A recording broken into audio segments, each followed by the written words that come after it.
रोहित शर्मा सिर्फ team India के कप्तान या एक शानदार बल्लेबाज नहीं है, बल्कि सही मायनों में कहें तो ट्रूली एंटरटेनर है। मतलब अगर रोहित शर्मा खड़े हैं तो आपको मौज आती रहेगी। रोहित शर्मा अगर है तो आप मौज काटते रहिए, आपके चेहरे पर मुस्कुराहट आएगी, चाहे वो बल्लेबाजी में हो, चाहे उनकी कैप्टेंसी में हो, या उनकी कमेंट्री में। मतलब कई बार तो ऐसा लगता है कि जो ये स्टंप माइक की कहानी है ये रोहित शर्मा की वजह से बनाई गई थी, ताकि रोहित और पंत जैसे खिलाड़ी जो हैं वो जो बोले वो कैच हो जाए और उसके बाद फैंस बोले अबे मजा आ गया यार, गुरु यही तो चाहिए था आपको। एक बार फिर यही हुआ, अबे क्या तू मुझे बता ना मेरे को क्या देख रहा है। हाँ, यही कहानी हुई थी। रोहित शर्मा अक्सर मैदान में अपने किस्सों के चर्चे में रहते हैं, कुछ ना कुछ ऐसा होता रहता है जो वो कह देते हैं। अभी हम और आप गार्डन से हैंगओवर हमारा खत्म नहीं हुआ था, गार्डन में घूमने वाले लड़के, आपको याद होगा ना। अबे कोई गार्डन में नहीं घूमेगा, अगर कोई घूमता मिल गया तो मैं उसकी डॉट डॉट डॉट कर दूंगा। उसके बाद से गार्डन चल ही रहा है, कोई खिलाड़ी कहीं जाता है तो लिखता है भैया गार्डन में नहीं घूम रहे हैं, यहाँ घूम रहे हैं। ये सारी कहानियां चल रही हैं, लेकिन फिलहाल कहानी जो है वो कोलंबो में खेले गए इंडिया और श्रीलंका वनडे मैच की है। इसमें एक वीडियो वायरल हो रहा है जिसमें वॉशिंगटन सुंदर और रोहित शर्मा के बीच में एक सुंदर चर्चा होती है, और उसे स्टंप माइक ने रिकॉर्ड किया और सोशल मीडिया पर फैंस उसकी मौज काट रहे हैं। कमेंटेटर जो है वो भी इस पर ही कर रहे हैं। गुरु कहानी कुछ है कि सुंदर बॉलिंग कर रहे थे और कमेंटेटर मौज काट रहे थे। श्रीलंका की पारी का था, श्रीलंका ने इस मैच में टॉस जीता और पहले बल्लेबाजी करने का फैसला किया। श्रीलंका की पारी का 29वां ओवर था, उस वक्त वॉशिंगटन सुंदर गेंदबाजी कर रहे थे और दुरित वेल्लालागे जो है वो 7 रन बनाकर खेल रहे थे कि तभी अश्विन सुंदर, जो कि अश्विन के रिप्लेसमेंट के तौर पर गिने आते हैं, उनकी बॉलिंग का 5वां ओवर होता, 5वीं गेंद होती है और वो बॉल पैड पर लगती है। एलबीडब्ल्यू की अपील होती है, अंपायर नॉट आउट करार देता है। इसके बाद सुंदर अपील करते हैं, रोहित अपील करते हैं, लेकिन फिर सुंदर रोहित को देखते हैं, रोहित सुंदर को देखते हैं। अब फील्ड पर कोई कुछ समझ नहीं पा रहा था कि गेंद जो है वो पहले बैट से लगी है या पैड से लगी है।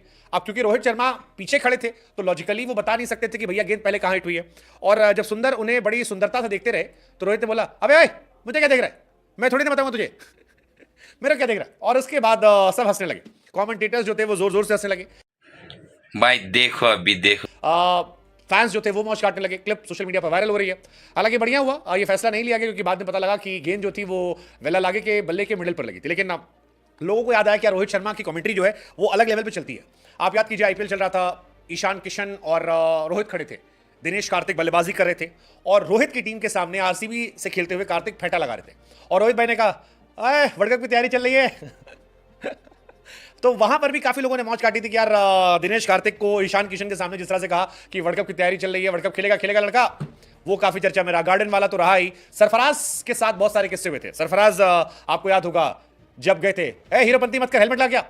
तो रोहित शर्मा उनकी स्टाइल जो है वो काफी ज्यादा चर्चा में रहती है, स्टंप माइक पर काफी उनको लेकर मौज कटती रहती है। एंड आई थिंक वो और ऋषभ पंत आपको स्टंप के पीछे से काफी एंटरटेनिंग कहानियां देते रहते हैं। आमतौर पर इतनी ज्यादा बातें कोई करता नहीं, लेकिन ये दो काफी चर्चा करते हैं और इसी वजह से लोग कह रहे हैं कि भाई stump mic is made for Rohit Sharma.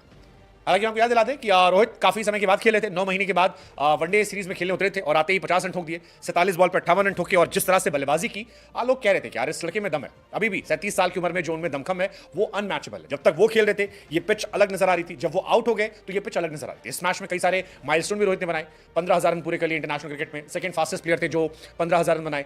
Six के मामले में टॉप पर चले गए, इयॉन मॉर्गन का रिकॉर्ड तोड़ दिया, 1000 चौके मार दिए ओडीआई क्रिकेट में, 10 ओवर के अंदर तीसरी हाफ सेंचुरी थी, ये अपने आप में कमाल थी। So overall Rohit Sharma record बना रहे हैं, 120 हाफ सेंचुरीज उनकी हो गई है। I mean that's insane, Tendulkar के रिकॉर्ड की बराबरी कर ली, most sixes as a captain कर लिए। तो ये सारी चीजें जो हैं ये रिकॉर्ड है, 234 छक्के मार चुके हैं, 233 मॉर्गन के थे। सो ये सारी बातें जो हैं ये अपने आप में एक शानदार है और इसी वजह से रोहित जानदार है। लेकिन उनकी commentary I think that is ice cream on top of cake. आपको रोहित शर्मा कौन सा डायलॉग याद है इसके पीछे से, बताइए हमें कमेंट सेक्शन में।